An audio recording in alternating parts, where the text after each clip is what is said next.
YouTube now, time travel, I know.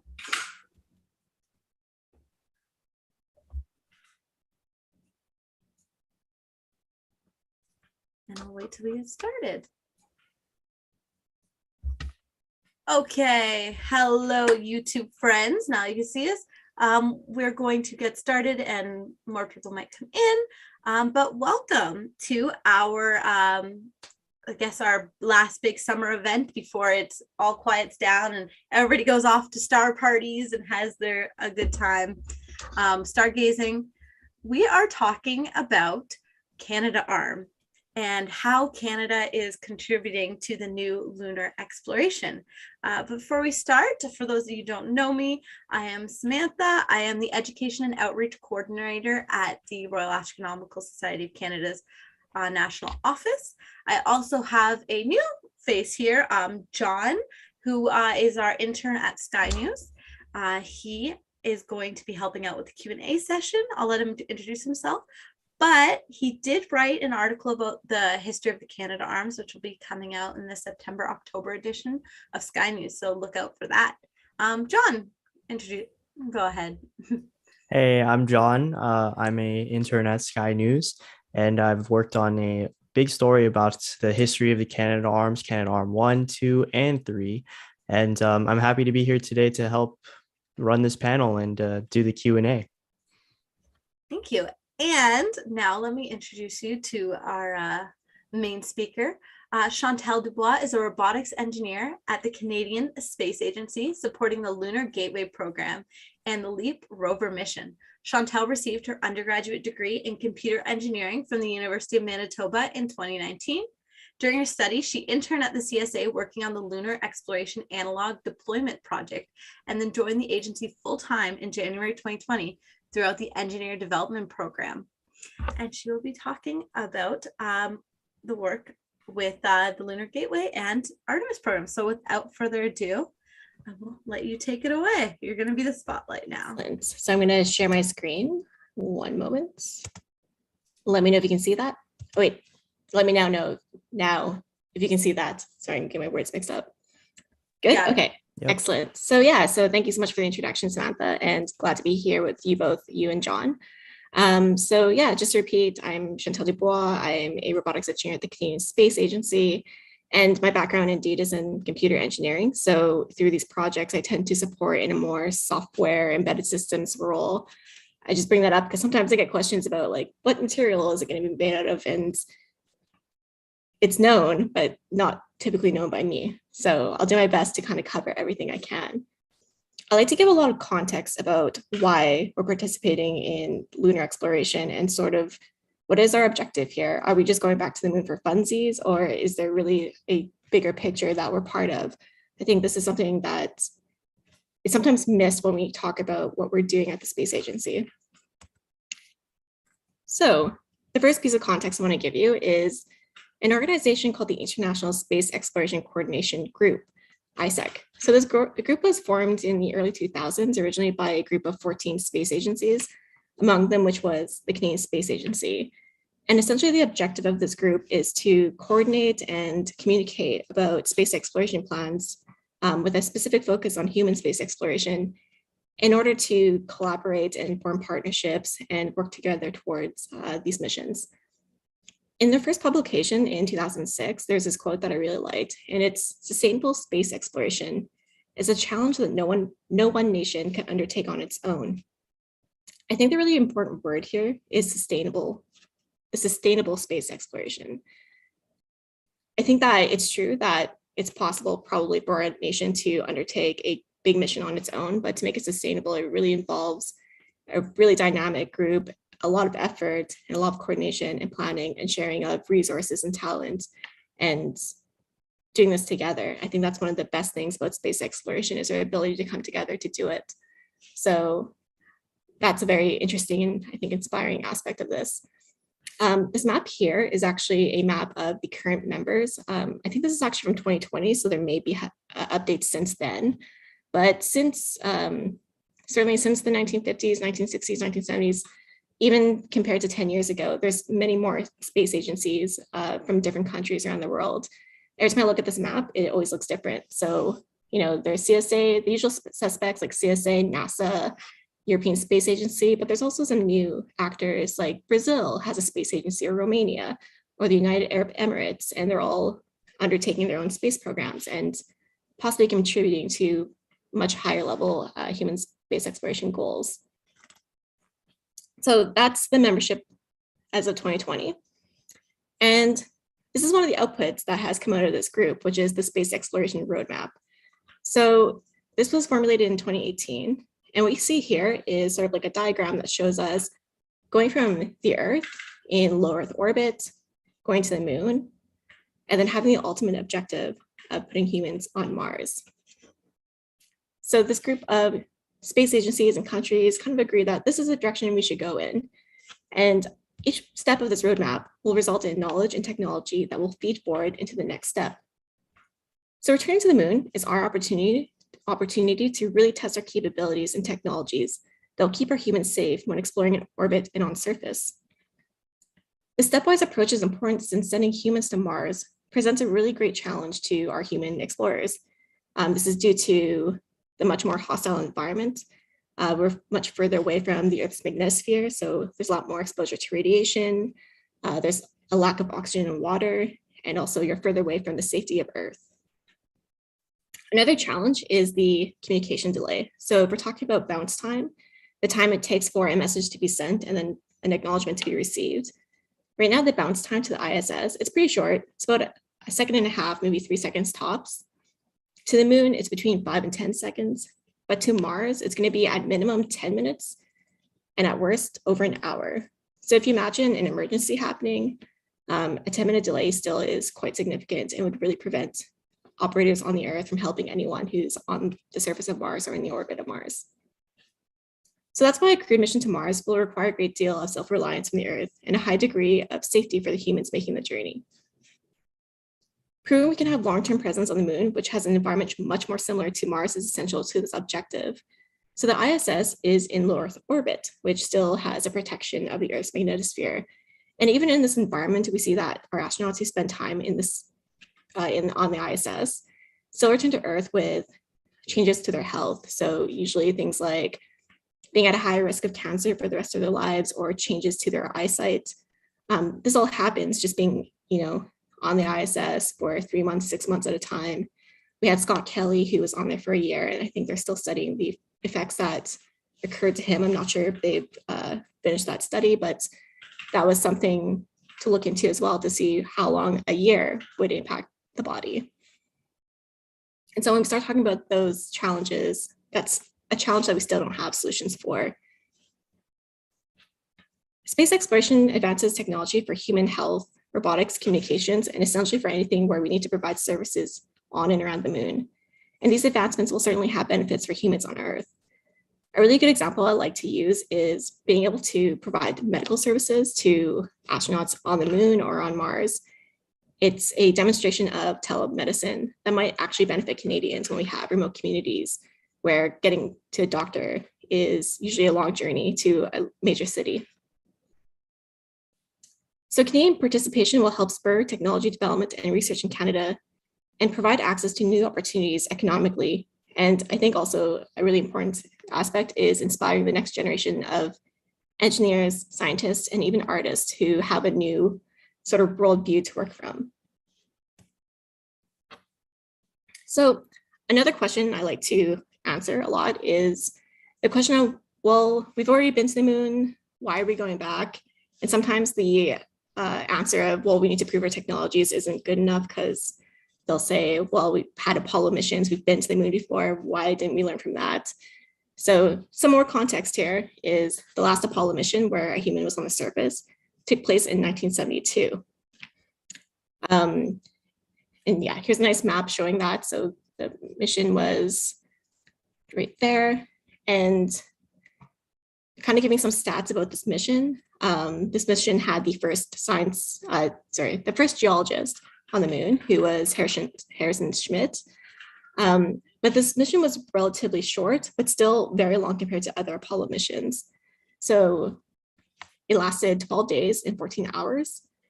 It had the greatest distance from a spacecraft during an extra vehicle activity, so that they traveled 7.6 kilometers in the vehicle.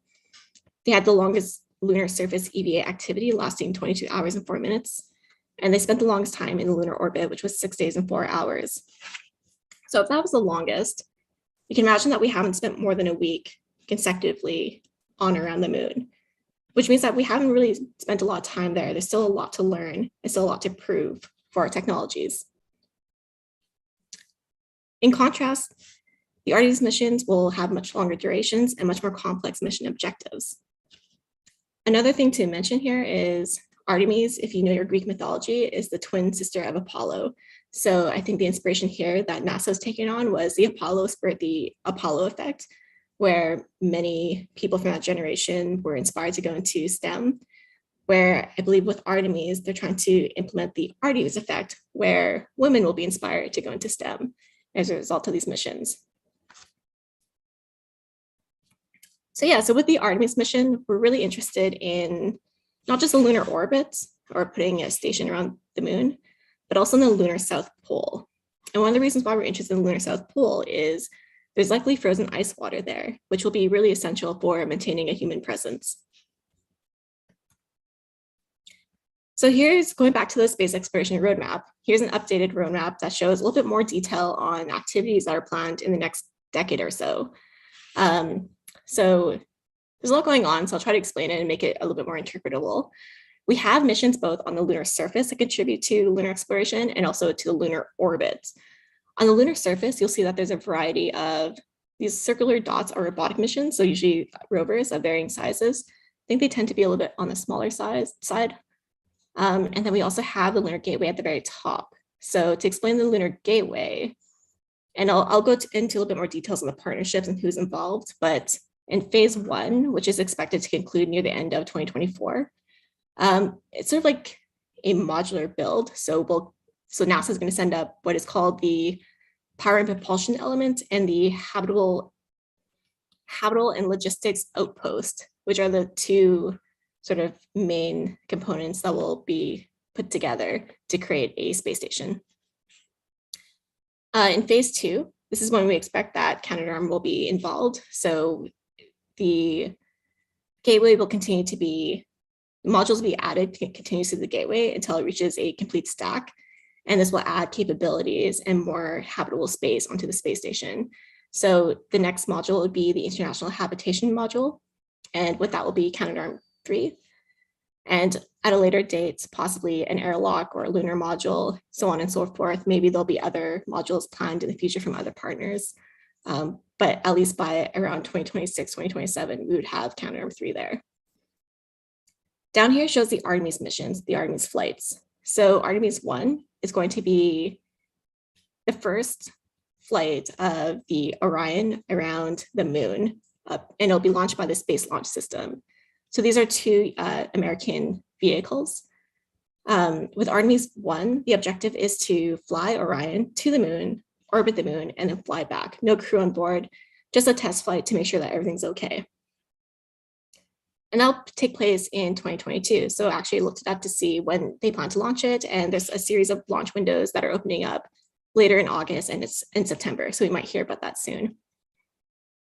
Approximately 2 years later, we'll have Artemis 2. So this will be essentially the same flight, but this time with crew on board. And I believe there's gonna be 4 astronauts who will be part of this mission.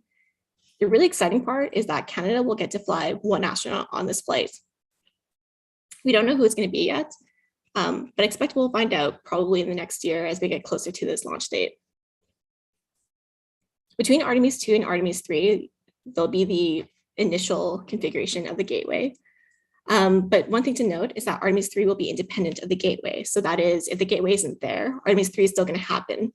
So the objective is Artemis 3 is what was previously known as boots on the moon. So putting the first astronauts back on the surface of the moon since the 70s.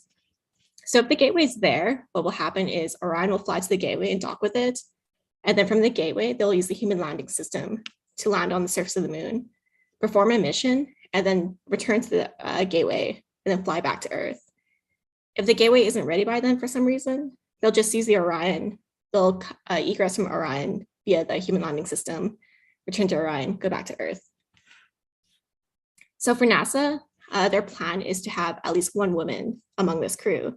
So we'll probably see the first woman on the moon as well, which is very suiting for a mission series called Artemis. And then there'll be sort of a cadence of missions returning to the moon with humans and continuous surface exploration. So essentially what this is setting up is really an ecosystem that will support human exploration and robotic exploration on the moon, and will hopefully make presence there more regular. So yeah, so here is currently, it's an artist rendition. Likely the exact appearance of the gateway will change before it's actually launched. I think already this image is a little bit out of date. This happens really fast because everyone's still very early in the concept design. But what we see in the middle here is Canadarm3 and the various modules. A couple of facts about the gateway. So it's gonna be about 1/6 the size of the ISS, so quite a bit smaller. And unlike the ISS, so the ISS right now, it's been continuously inhabited for the last 20-ish years. And with Gateway, it's gonna be a little bit different. Instead of being inhabited constantly, or continuously rather, it's only gonna be inhabited approximately 1 month out of the year. So I think some of the reasons for that is because of the increased danger to humans and just being a little bit more careful. It's also taking a lot more resources to send our humans to the moon. So it's not going to be continuous. It's going to be shorter periods. The partners today are, well, it's led by NASA. Canada is participating. The European Space Agency is providing the International Habitable Module, and JAXA is also contributing to the International Habitable Module with a variety of systems like the environmental control system, the camera system, and thermal management system, and batteries. So that's a really great collaboration. Oh, I lost my mouse.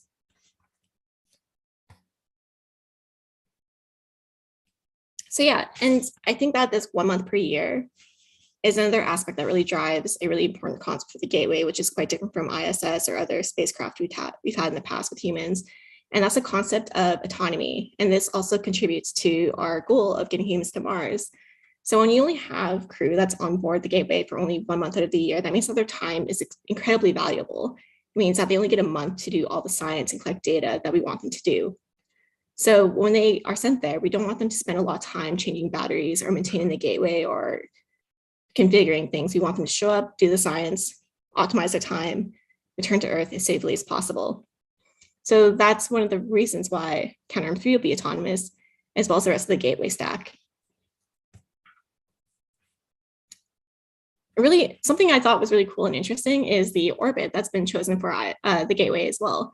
So this is what's called a near-rectilinear halo orbit. It's quite eccentric. I believe also the orbit is constantly facing the Earth. So the station will always have a view of the Earth wherever it is. And despite its very strange shape, it's also very, very stable. It's going to take very little fuel to maintain this orbit and trajectory. It'll take approximately 1 week to orbit, not exactly a week, but approximately like 6.5 days.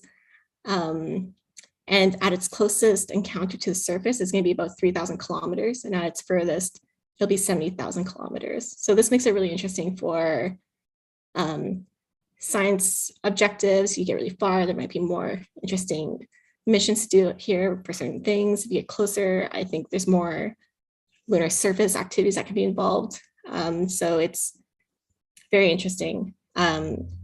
Later this year, there's going to be a CubeSat that's going to be launched to the moon called Capstone. And the Capstone CubeSat mission is going to actually characterize this orbit and tell us a little bit more about what are the a little bit more about the orbit and how it behaves, and what, maybe if there's some unknowns that we don't know about it.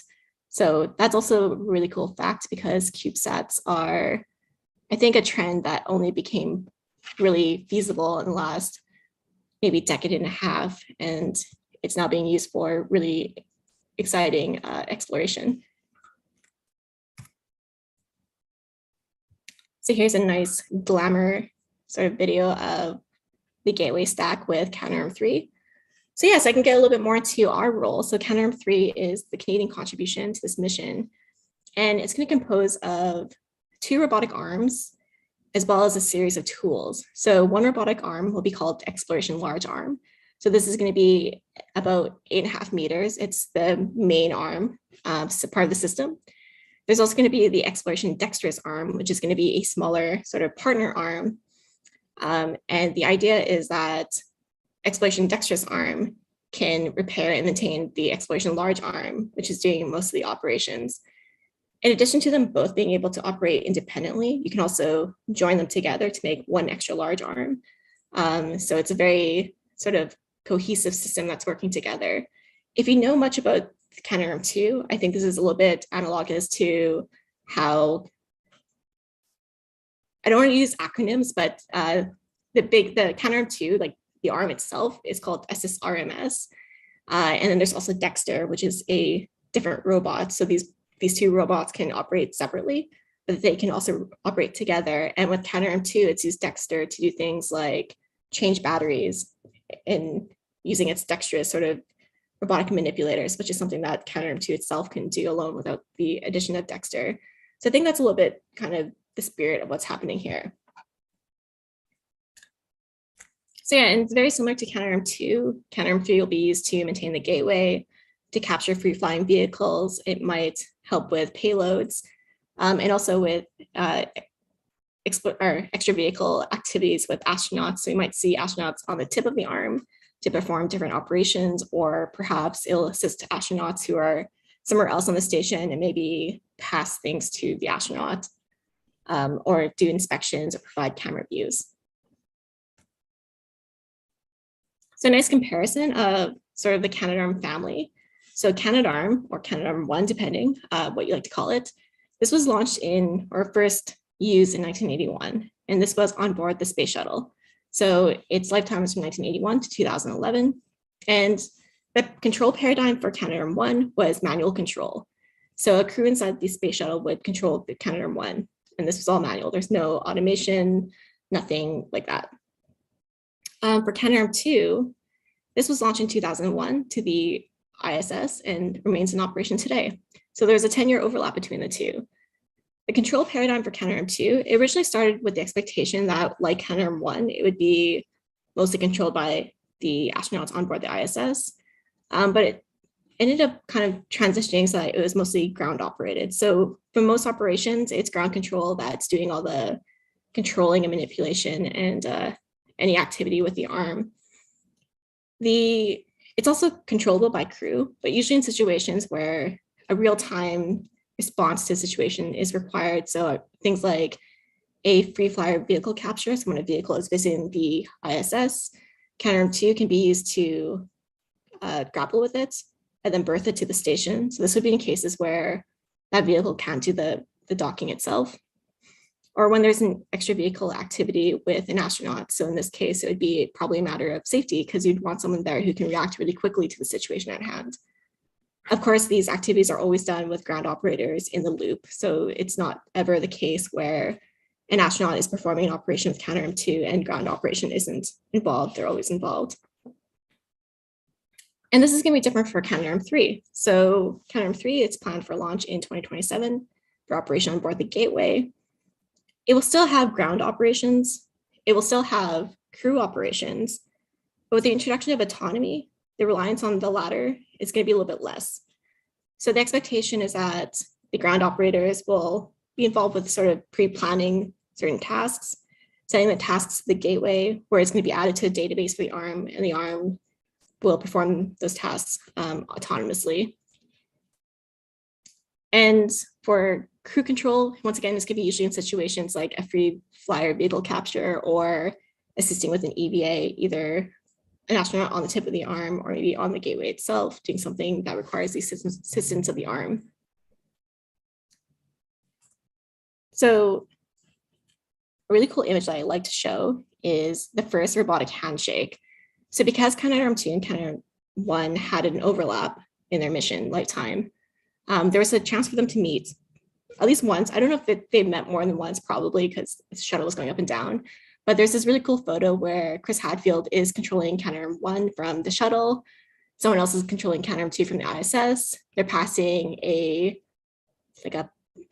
platform, like a metal platform from the ISS to the shuttle, and the two arms are both holding it. And yeah, so this is the first robotic handshake that took place, and it's really cool. Unfortunately, I don't think we'll get even a robotic high five with Canadarm2 and Canadarm3. They're going to be too far from each other. So let's enjoy this picture while we have it. So something that I think that is usually of interest to people about Canadarm3, we talk about it being powered by AI. And so what does that mean? And if you've seen the movie 2001: A Space Odyssey, you might have an idea of like, oh, there's an AI and it's going to control things. And maybe it's going to like lock Hal outside, or not Hal, Dave outside the station, which is not quite what we're doing here. It's going to be a little bit more mundane than that, but still really important. So AI really is going to be there to support this autonomy aspect. So it's making decisions and perceiving for the objective of just being autonomous, not for making any grand decisions about the whole gateway stack or the well-being of the astronauts. And this is going to look a little bit more like self-driving or autonomous vehicles, where you start with a level of no automation, and then you slowly progress with more and more automation as you gain more and more trust. So this is going to be phased in over time. We're not going to open the box and have Canadarm3 pop out and start doing things autonomously. It's going to be a very slow and safe process to make sure that we can prove ourselves step by step and do things carefully. And I like to kind of put AI functionality of Canadarm3 into 3 broad areas. So that is perception, interpretation, and decision-making. So using, once again, the self-driving car or like a driver sort of analogy, with perception, when you're totally manual, it's the human that's doing all the perceiving. So you're looking around on the road, you're identifying obstacles, or you're assessing the environment and determining, is it safe to proceed, or do you have to stop? But you're doing that probably with your eyes, maybe with your ears, because you might hear honking, it might tell you something about what's going on. You're looking at the speedometer, you're interpreting that you're going a certain speed. So that's really no automation. And so for Canadarm3, perception will be things like being able to, it'll be like seeing out the camera views. There'll be, I think, at least 4 cameras on it on each end, on the boom, also on the elbow. So there's both 5 cameras. So there'll be cameras.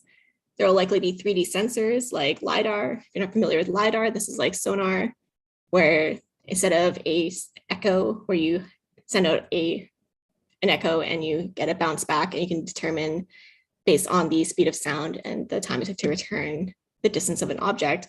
With light, it's pinging a beam of light, and then the return of the light will tell you the distance of an object and map out something. So LiDAR is really nice because it's very resistant against the sun. Even with no sunlight or a lot of sunlight, it works quite well. So perception will be like that for Canadarm3. At the autonomous or at the manual level, it'll still be crew either, it could be crew or ground operators who are still perceiving this data and deciding how to drive the arm. And then also interpretation. They're also interpreting the images. And for decision making, they're also making the decisions. When we get to full automation, this is all out of the hands of the operators, and it's all Canadarm3 doing this on its own. It's going to do its own perceiving. It's going to interpret that data that it's perceiving with, and it's going to make decisions. Something that's really important to know, though, is that at any point of automation, humans will still be able to intervene and to take control. So we don't want no runaway HAL 3000 situations. It's going to be something where if it's a convenience and if it's safe, we let it perform its operations autonomously. But if there's any need for humans to take control, then that's also possible.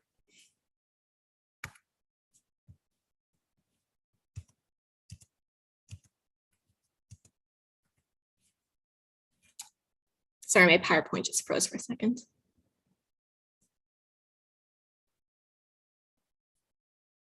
Still thinking.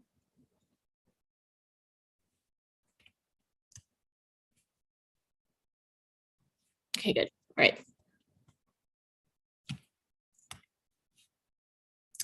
So that's our contribution to Canadarm3. And maybe before I go on, to give some context on where we're at with the developments of Canadarm3, we just awarded the Phase B contract in March of 2022, so earlier this year.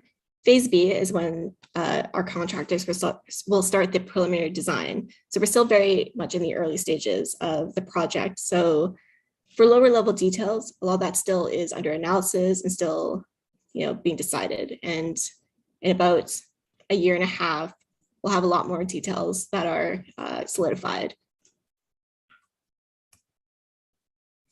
So yeah, and just to kind of like go a little bit broader about Canada's overall contributions to the lunar exploration initiatives, something that we have going on right now as well in parallel is the Lunar Exploration Accelerator program. So this is sort of a broadly, the flagship aspect of LEAP is the LEAP rover mission. So this is going to be Canada's first lunar rover to touch the surface of the moon, which is super exciting for us. This rover is going to be a nano class or micro class rover, and it'll weigh 30 kilograms. This 30 kilograms also include 2 scientific payloads. So one from Canada, a Canadian payload, and also one from the US. And this is going to be launched approximately 2026, 2027. So our target is the lunar South Pole, once again, because we think it's going to be an interesting area to explore, investigate ice water, investigate volatiles. And in particular, we're really interested in exploring a permanently shadowed region. So scientifically, there might be a lot of value in doing so, collecting data for use on Earth for Canadians in the science community. In addition, this is a technology demonstration. So we're really testing out our capabilities to send a rover to the surface of the moon to explore a really cold region in the dark. This is surprisingly difficult, especially for such a small rover. Thermal management is a challenge. So just keeping the things that, well, essentially the electronics inside will really like a certain range of temperature, and maintaining that is a challenge when you're in a very extreme environment like the moon, which kind of swings from hundreds of degrees between hot and cold.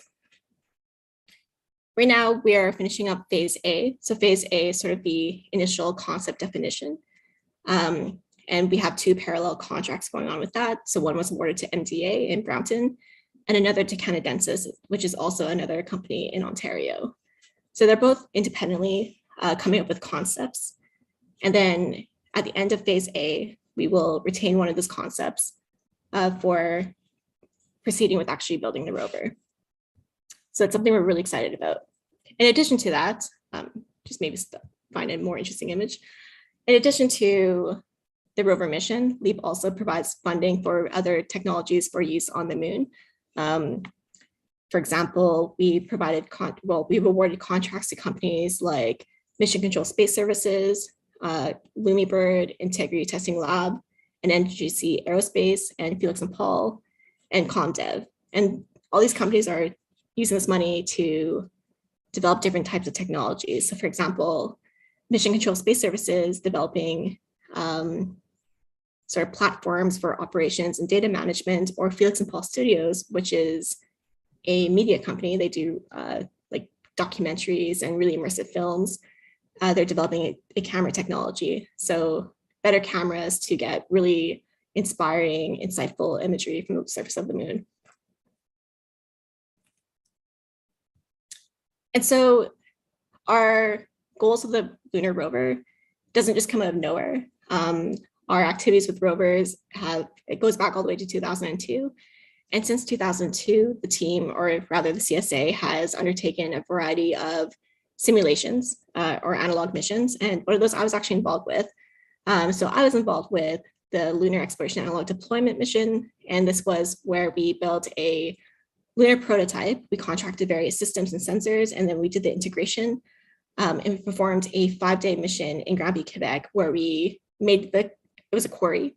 So it made it look very lunar-like. We removed all the plants, mostly weeds. It wasn't like trees or anything like that, but removed the weeds. We put rocks together, made piles, tried to make it really realistic. We had a team in Saint-Hubert control the rover remotely with a simulated delay of 10 seconds to really make it seem like we're communicating with the rover on the moon. And we also did operations with an office in Germany. That's part of the European Space Agency, so like a co-operation scenario. So we did this we completed this mission at the end of 2019 and took a bunch of lessons learned from it that feeds forward into our plans with the LEAP rover mission. And even before this particular project, there were other projects in Utah and other locations where the team, once again, would build a rover prototype with contracted sensors and systems, and would then perform a mission to learn more about, what are the challenges and what are areas that we need to improve in, and also give the companies that we contract an opportunity to develop technologies that will contribute to future missions. So the takeaways I want to give today, or that I hope that you take away, and I hope that I communicate this message, is that Canada is a participant and a contributor to a much greater efforts to return humans to the moon and eventually put humans on Mars. And this is for the technical, scientific, economic, social, and cultural benefits for Canadians. Canadarm3 will be Canada's main contribution to the Gateway, and this has earned us 2 flights on the Artemis missions. So the first one being Artemis 2 in approximately 2024, and then a future mission to the Lunar Gateway itself. And then the LEAP program is funding technology that will develop the first Canadian lunar rover, as well as all the associated technology that is required to position Canada to have a really strong lunar economy. So that is my presentation. Thank you so much for your attention. I'm looking forward to answering questions. Thank you so much, Chantal. That was really interesting. I've done a lot of looking into the program in general, and I learned quite a bit of new things from your presentation as well. I'm glad. So with that being said, I'm going to pass it off to John. Please put your questions in the Q&A. People on YouTube, I'll be monitoring the chat as well. So share your questions if you have any, and pass it off to you, John. All right. So our first question comes here from Linda Neal. She's asking, in your opinion, do you think that having discussions about ethics regarding current and future plans about space exploration is something that would be valuable to help the current, mature, and younger generation to understand things better? If so, are there some critical challenges that would be helpful to explore with an open mind, not judging right or wrong, yet exploring with critical thinking skills to hopefully be aware of unintended consequences and avoid weapon space? Absolutely. I think ethics is always a part of this discussion. I know that I have a lot of friends in the space community, and I remember this moment very clearly when I was at a conference in 2016 in Mexico. And this is when Elon Musk gave his first presentation at this conference in like many years or something like that. It was a big deal. And I remember people rushing in like it was Black Friday to get a seat. But I was there with a friend he has a PhD in astrodynamics, so very like scientific thinking. And then another colleague who was a PhD actually in space law. So 2 very different worlds of very smart people, very deep in their fields. And we went to this presentation together. And I remember we were talking about it after and stepped out of the room. And my orbital dynamics friend was like, that doesn't make sense. Like, it's not technically feasible, blah, blah, blah. And then the other friend was like, the lawyer was like, is it ethical to like nuke a planet to make it, green and luscious and like terraform it? And I was like, wow, like the perspectives were so different coming out of it. So yeah, ethics is definitely an important aspect of space exploration. The ethics of sending our humans there. And I think that the objective of keeping our humans safe, that's an ethical decision. We don't want to send humans to just, perish in space. We do our best to keep them safe and to make those decisions carefully. We consider human life the most important thing. There's broader ethical questions too. Unfortunately, I'm on the engineering side, so these are not the issues that I personally deal with at work, but we do have teams that do think about this, who have these discussions at higher level forums, and feeds that back into our decision making. So hopefully that captured the whole question. Awesome. So our next question comes from Alan, and he says, first of all, thank you for your presentation. And he's asking, are there major hardware and material improvements to how you are building the new arm compared to the first 2 arms? Are there main improvements in software and automation? So I can definitely speak to the software and automation and probably the computational hardware for the actual like composites of like the arm itself. I'm sure there are, I just can't speak to those as well because I don't know that area as much. So yeah, for sure, like computers are much better, they're much smaller, they're much more power efficient. And so today we have also, because there's so many more space exploration missions, there's a much more broader market for very specialized like embedded system cards that are really powerful and really useful for our mission. So yes, there's definitely an improvement there. For software, yeah, I would say so. Like, I think we're still trending towards using the really low-level software programming languages, things like C. But also another interesting aspect is now there are software frameworks that make largely our integration efforts a lot easier. So things like Core Flight System, it's a NASA product. It's actually open source. So if you search up Core Flight System, GitHub, NASA, you'll find it there. So things like that really make our efforts on integrating with our partners and with the broader space station much easier at a software level. Awesome. And, just from my experience researching all the Canadarms, I can tell you that the first Canadarm used a lot of parts that were actually had to be developed by people. People had to make these parts because no one could buy them. And from my understanding, it's some of those parts are still being used today. And I have a question about, in particular, Canadarm3. Like, I was wondering, like, what's sort of the biggest challenge in developing an arm like this that's going to be operating mostly not fully autonomously, but like almost autonomously in space? I think it's specifically the autonomous aspect because we have not done that before. We've had a lot of direct control over Canadarm1 and Canadarm2. So planning for that paradigm shift, I think sometimes is a challenge because there's still a lot of unknowns of, what are the safety implications? How do we keep it safe? How do we achieve this?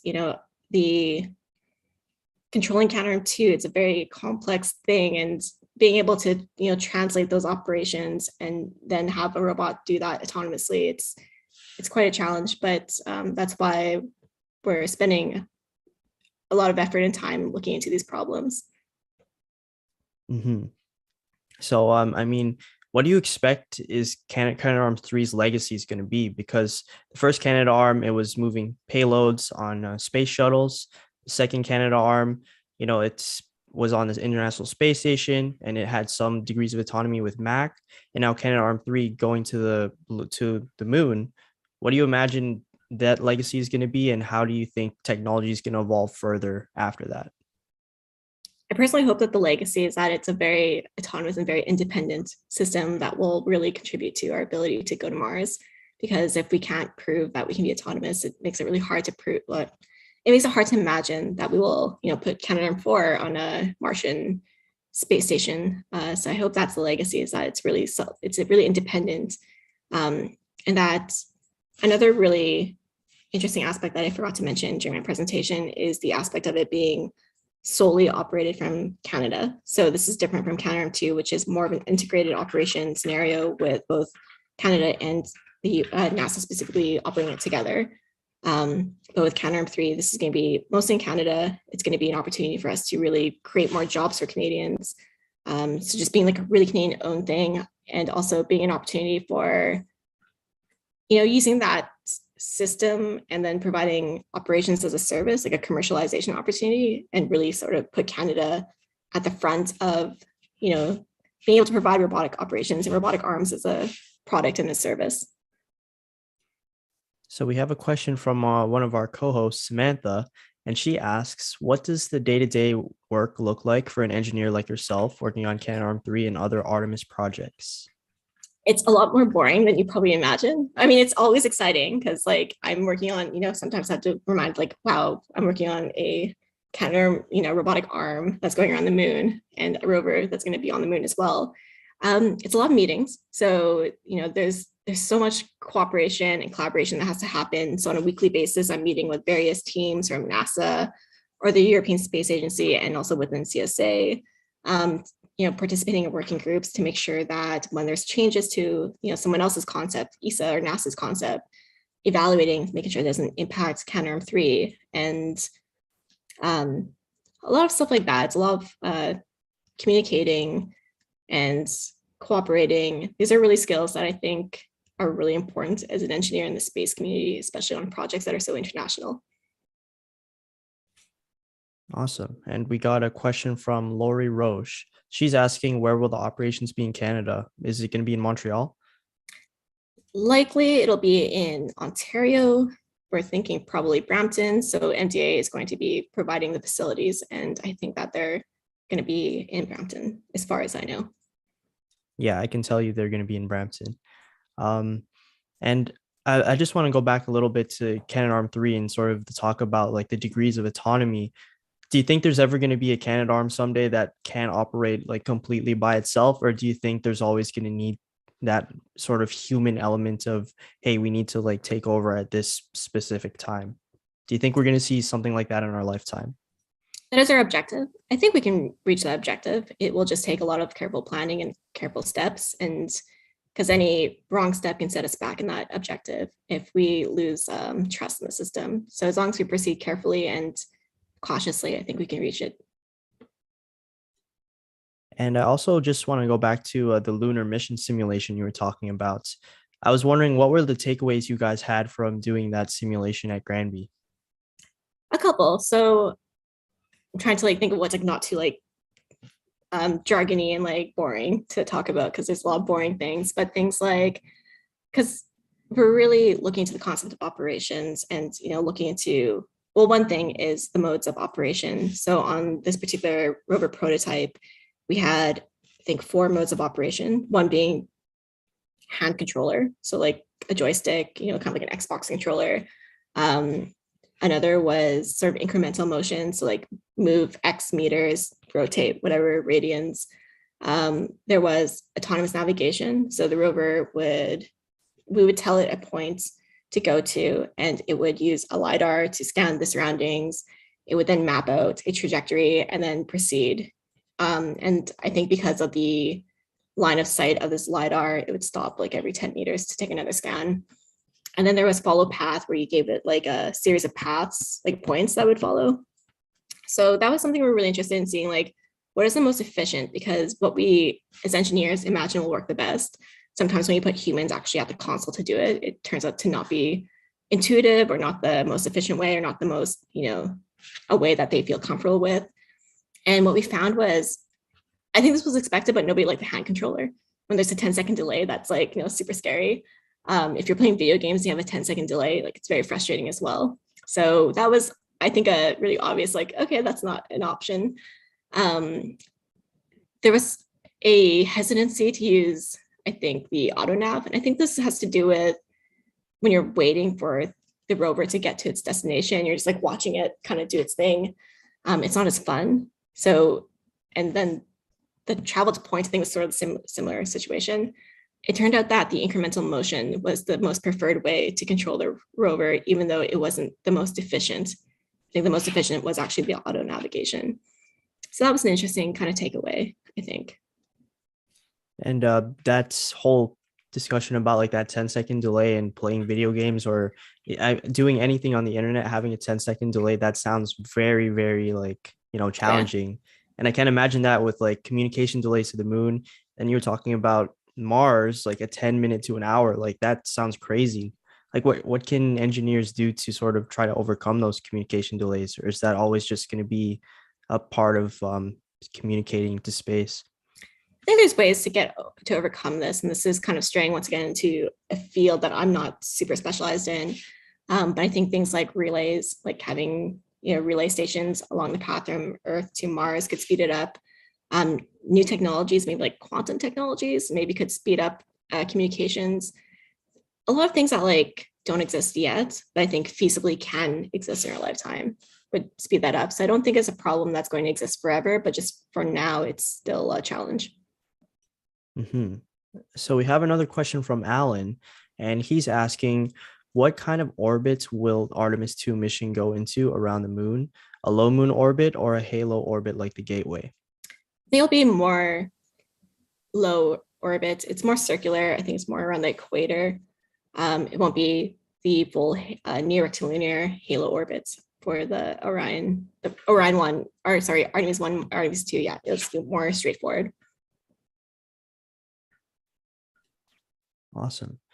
So I'd like to personally ask, we got a question here for from Linda again. And They say, I think the work you and others are doing in space exploration is very important. In your opinion, what are some factual talking point tips do you think are valuable in discussion with others who are not as enthusiastic? Understanding that there are so many challenges facing human existence currently. Absolutely. It's true that we're facing a lot of challenges. And I think there's some obvious challenges that come to mind, whether it's, health or geopolitics. I think that what I tend to communicate is that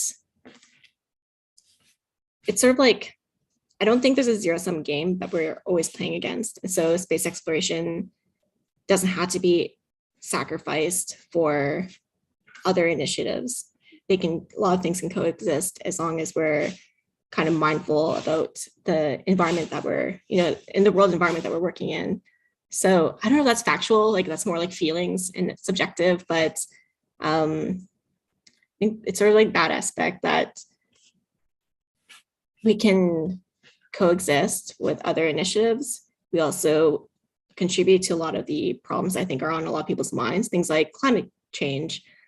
We have a different directorate. It's not space exploration, but it's more focused on things like Earth observation and Earth observation missions that can monitor the Earth and help us tackle some of the other problems we have. And also for space exploration, if we're looking at that, it's things like spin-off technologies that solve some of our problems on Earth as well. Awesome. So I would like to personally ask you, like, what advice would you give to, young aspiring space engineers that are looking to break through into the industry? I would say that during my journey, the thing that I think really benefited me the most was getting involved in student groups. So especially if you're an engineer, design groups, if you're a scientist, I think also space clubs or even design groups as well. We had scientists on our team that contributed. But getting that hands-on experience is really important. It really helps you build up skills that will make you look more interesting to employers when you're an intern or when you graduate, and also building a network. So building a network is really relationship building. I know that when I started networking, I thought that networking was just identifying a give and take with a person, but really it's building a relationship with them, being like, hi, what are you doing? And kind of getting to know that person, adding them to your community, seeing them multiple times over your career. And then, maybe in the future, they'll think of you and be like, oh yeah, I remember that you did this. And so I thought of you for this thing. So building a network is really valuable. And also keeping a good GPA. Of course, that helps. Yes.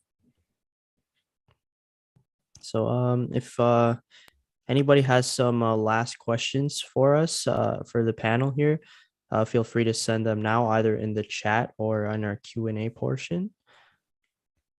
While we're waiting for any last questions, I'd just like to thank you, Chantel, for being here. Not only are you talking about something really cool, but I found out we graduated at the same time, and just to know that there's such people my age working on these types of projects and doing so well, and it feels like the next generation is here. I know, of scientists, we've gotten so used to seeing the same few faces over and over again, that to have someone like you come on is amazing too. Thank you so much. Likewise. Yeah, we work together, science communication and science engineers, and it's great to hear. They said I learned quite a bit too. I thought I had heard all the stuff from the CSA yet, and it's so much more going on and on. I guess my big question is, do you do a lot of coding right now with this, or how are you? So my role is, my role is as a systems engineer. So it's trying to explain this in like normal terms. It's really hard, but essentially a systems engineer is sort of like, it's like a technical project manager. So I'm reviewing the concepts and the design, the concepts that are sent to me. I review them, kind of make sure that they're meeting the constraints that we've given to the project, and negotiating if we need to change anything. So it's more on that end, but because I'm specialized, I kind of focus solely on avionics and software. So I look at CPU margins and bandwidth and that sort of thing. So I don't do a lot of coding on my day-to-day, but it's still a skill set that I try to keep up with. I guess it works out that you're trying to be this mediary between people, so you know what is needed to be done and you understand the background stuff. And Exactly. yeah, you kind of can't go into this without understanding what is involved at the other end. So exactly. When someone says that like a text file will be 20 gigabytes, I'm like, that doesn't make sense. I mean, I'm sure someone not like a computer engineer can realize that, but just sort of like using an analogy, I guess. You never know. Honestly, there's just such a wide option. And I mean, we're coming into the next level, like very techie generation, but I still feel like there's such specialized knowledge, just like understanding like BAM and things like that, that we take for granted. That is very important in these systems. So, John, do you have any other last questions? We're hitting about 9 o'clock now, Eastern. We hit all the questions I actually had prepared, and even some of the questions I had in mind when writing my story actually already got answered during the talk. So there you have it. Now you just got to write a 2.0 article, a follow-up on Canadarm3. There might have to be an update one. So yeah, we're almost at the hour, so I really appreciate you coming on. This has been great. I am even more excited now. I love how involved Canada is, and we see it happening in our own backyard. It always felt not as tangible, but now seeing, like, I don't know, John was saying that he lives in the city that these things are being developed in. So it's just really cool, and I appreciate you coming. Yeah, it was my pleasure. And maybe before I go, I just want to give a couple pieces of information for listeners, because I think that there might be students or people interested in working in the space industry. If you're interested in working at the space agency, the way to find our job postings is actually through the Government of Canada Job Bank website. So if you go to the website, if you sign up, create an account, and then set notifications for CSA, you'll always get emails with job postings that we put up. So recently we actually put up a job posting for the Engineer Development Program looking for early career engineers who specialize in space meteorology or in space radiation hardness assurance. So if that sounds like you, if you're an engineer with a degree, you're early in your career, check that out. I think it closes quite soon actually, so go quick. I think it's 16th, it's 14th, so that's good. And also all of our other job postings for various levels. And if you're a student, we post our co-op opportunities on the Canadian Space Agency website. So if you search up Canadian Space Agency internship, we have an internship page, and there's actually a handful of internships open right now. So I encourage you to check that out as well. Thank you so much for that. We were talking before about how valuable we both found our internships and co-ops. So if you are someone or know someone that wants to field, do it. It's just, it changed. I feel like it sets you up for such a good path for your career in the future. 100%. Yeah. And we've got one last minute question here from Linda. She's just asking, if only 1 month per year in the new space station is occupied, is there a certain month preferred? If so, how come? That hasn't really been discussed as far as I know. I think it's also just an approximation. So yeah, I think it really depends on, I think the mission objectives maybe for that particular flight. Maybe sometimes the years will be better for scientific experiments than others. Thank you. And yeah, and we've got some thank yous in the chat, and Lori agreed. And so we really appreciate it. And I think we'll say goodbye now. Awesome. Have a good rest of your night of Ray. Thanks you all for attending. Bye, everyone. Bye.